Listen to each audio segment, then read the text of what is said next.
A U.S. House committee looked into a rise in violence against Asian Americans nationwide.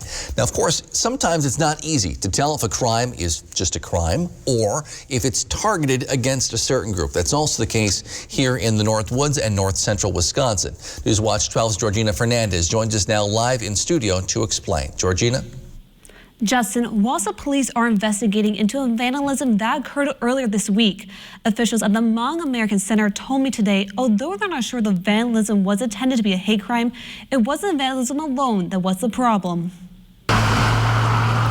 It took me by surprise, obviously. Dripping in red spray paint on one of the Wausau Hmong American Center's ink vans, Executive Director Yi Yang Zhang came to work Tuesday to find a message waiting for him. There was the letters FU, and there's a vulgar image on the other side, on the right next to it as well, too.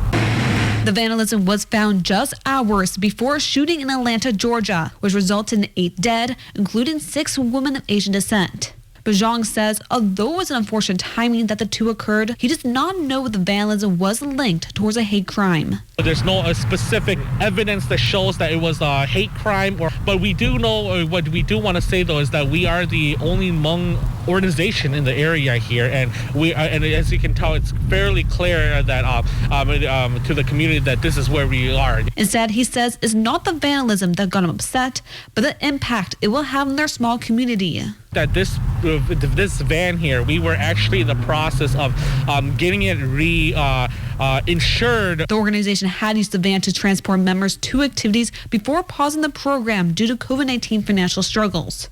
We thought by having it on our property here, it was going to be a safe location or there wasn't anything going to happen, but unfortunately that was not the case. Now he's turned to his Hmong heritage. We're always taught to forgive individuals, individuals even if they do bad things to you or do things that are in a negative view. And while others are searching for answers, he's searching for forgiveness. They came to the conclusion that it was better to forgive that individual and wish that individual peace and happiness, obviously.